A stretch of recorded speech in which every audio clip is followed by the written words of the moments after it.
Hello, welcome, and thanks for being here. I'm Chris Woolery, and I'm here on behalf of Kentuckians for Energy Democracy. And we're here to talk about Kentucky Power's proposed 18% rate increase and how you can make your voice heard as your Public Service Commission decides how much your bills will go up. I'm the Energy Projects Coordinator for Mountain Association, one of the members of Kentuckians for Energy Democracy.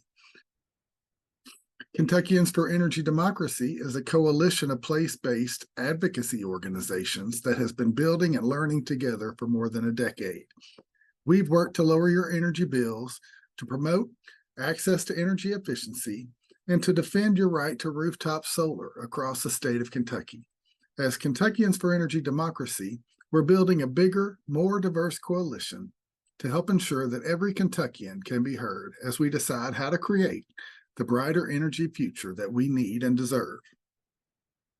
So thanks again for joining us as we quickly dive into Kentucky Power, which actually has two cases that are currently pending before the Public Service Commission.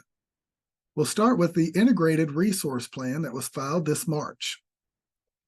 In the plan, Kentucky Power says they're going to need new capacity in 2028. And that's because they're divesting from their ownership in Mitchell plant. And based on their study and their discussions with stakeholders, their IRP is recommending an extension of the Big Sandy plant for 10 more years, a build out of a new gas combustion plant in 2029, a substantial amount of solar and wind generation resources. And in the meantime, they'll purchase short-term capacity through power purchase agreements. They're also planning to invest in about 48 megawatts of energy efficiency and a similar amount of battery storage. A couple of months after they filed their IRP plan, they also filed an 18% rate increase proposal, and that was in May. Their website says that the PSC will conduct a review of that proposal over the next several months, and any rate changes would take effect on or after the turn of the year in 2024.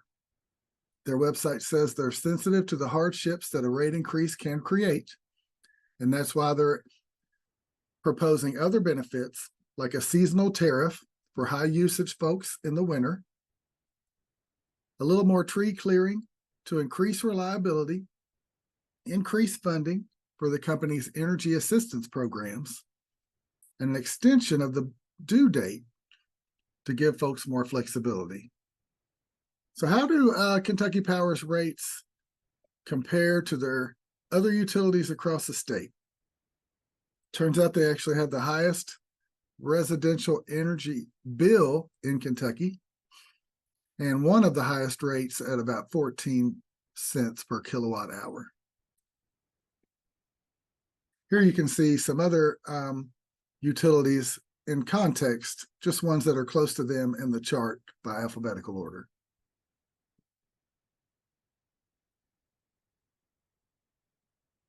Next, we're looking at some maps to put that into context, and you'll see that it's not just Kentucky Power customers that are paying the highest average bills in the state, but their territory does overlap with the folks, the sections of the state that are paying the highest bills.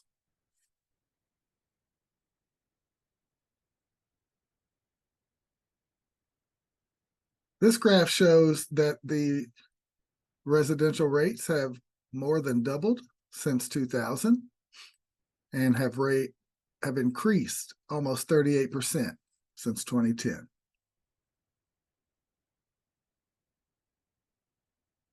This slide puts a little more context in, showing average energy burden, which is the percentage of household income spent on energy bills. So you can see that the energy burden is high again across the Eastern Kentucky, not just in Kentucky Power's service territory. So as their Kentucky Power's ratepayers and customers are struggling to pay the highest bills in the state, We wanted to take a look at how Kentucky Power shareholders are doing financially. It turns out that you can't actually buy a share in Kentucky Power Company because they're wholly owned by American Electric Power, but you can buy shares in AEP. And for the 12 months ending in June, AEP did see a substantial decline in net income of nearly 23%. However, for that same time period, they still had an increase of 2% in gross profit, with a total gross profit of $12.3 billion.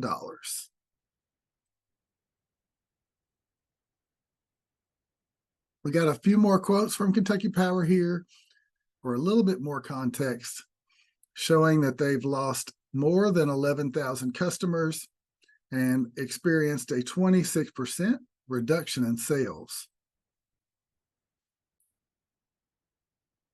During that time, since their last rate review, they've also dealt with extreme weather events, including windstorms, ice storms, and historic flooding. That combined with the decline in population is causing them to have to spread out their costs over fewer customers. So why does Kentucky Power want to build more generation, even though it's lost customers? It's because they have lower generation capacity more than 86% since 2010. So they need this capacity to serve their customers. And why does that matter to you? Well, it matters because when they don't have enough capacity, and during extreme weather events such as Winter Storm Elliott, they're going to incur costs on the wholesale electricity market that are inflated due to the weather event. And you can see here in this article from Louisville Public Media that they were recently denied the ability to recover $11.5 million in costs. But other costs are recovered. Other wholesale electricity costs are recovered by the ratepayers, often through a fuel adjustment charge that you will see on your bill.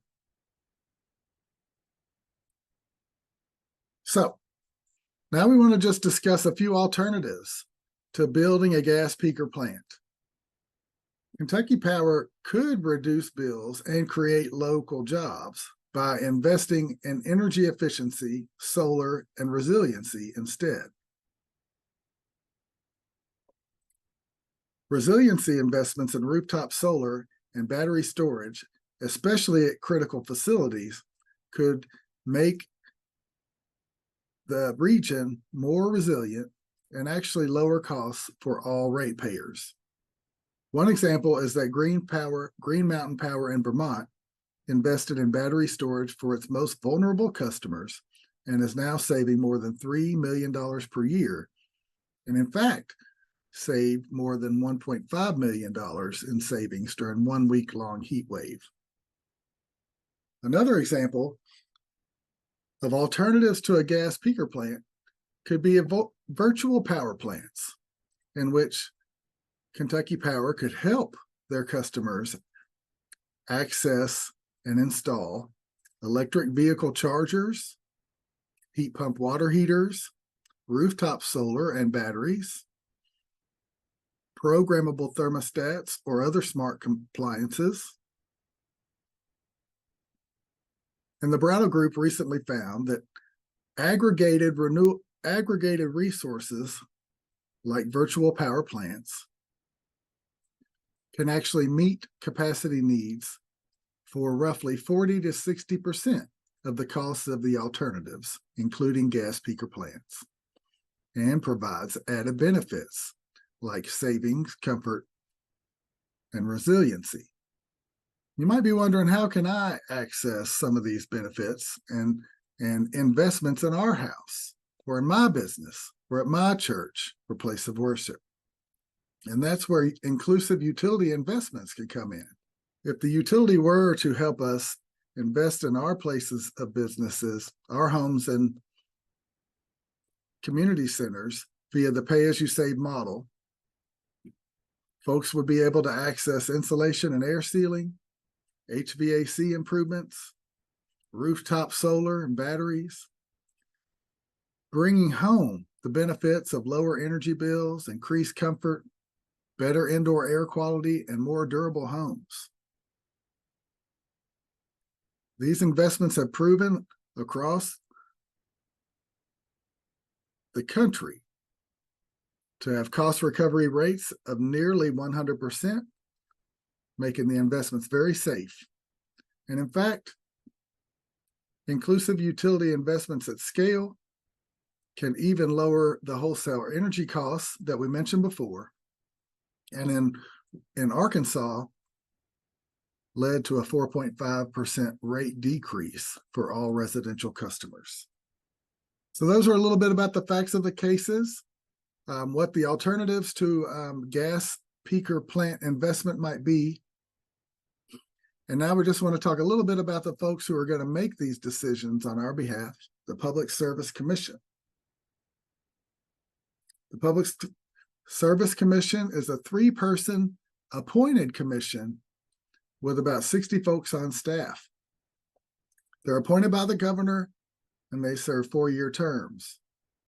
The current chair of the Public Service Commission is Kent Chandler, who was used to be on staff in the Attorney General's office.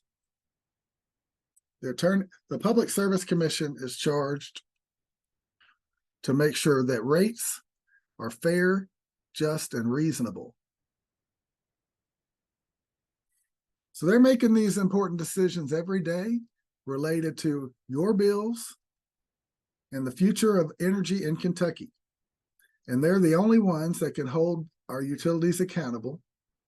But most folks just don't know how the Public Service Commission works and aren't engaging in the process. And in fact, they just don't make it that easy, but they're working to make it better. They have more room for improvement. We've learned that if we're not at the table, the utilities and their representatives will shape the conversation. Public engagement matters, and you don't have to be an expert for your voice to matter. The Public Service Commission needs to hear from us and hear our stories so they can know how that we're impacted. And they can only consider evidence that's part of the case record. They can ask questions and try to get information, but if evidence is not introduced in the case, it can't be part of their decision. So let's bring ourselves to the table and bring evidence with us. There's a few ways to engage. You can make public comments at the hearing itself. They also have public meetings. And we're looking to engage the public as well as Kentuckians for Energy Democracy through visioning sessions and videos like this one. So here are your opportunities to participate in the current rate case. The Public Service Commission has just set public meetings in Catlettsburg, Hazard, Frankfort, and Pikeville over the course of the next few weeks. And the first meeting is this Wednesday, November the 8th, from 5 to 8 p.m. You can show up in person, and we'll be there too. You can look for us, and we'll have some handouts about the case and some talking points that you might be able to incorporate if you choose. You can also find talking points on our website and information on the case. That rate case is going to go to a hearing on November 28th in Frankfort. And that's a public hearing, and comments can be made at the public hearing and virtually on November 28th as well. The Integrated Resource Plan, although it was filed first, will not go to hearing until January 9th in Frankfort. After the public meetings for the rate case, there may be meetings for the IRP as well. We're not sure yet. And what's next? Well, these two filings are not the only ones that will be on the docket. Kentucky Power has already indicated that they plan to file a demand-side management plan for new energy efficiency programs next year. And if they do choose to build that gas peaker plant, they will likely have to file for a certificate of public convenience and necessity sometime next year or maybe in 25. So if you want to stay connected to all those cases, I want to make it easy for you. You can just go to www.k4ed.org or take a minute now to pull up your camera on your smartphone and scan this code, which will take you there as well. Once you're there, you can click on public comment, or you can sign up for our newsletter. We'd love to see you do both. Thanks so much for joining us. We look forward to seeing you out there.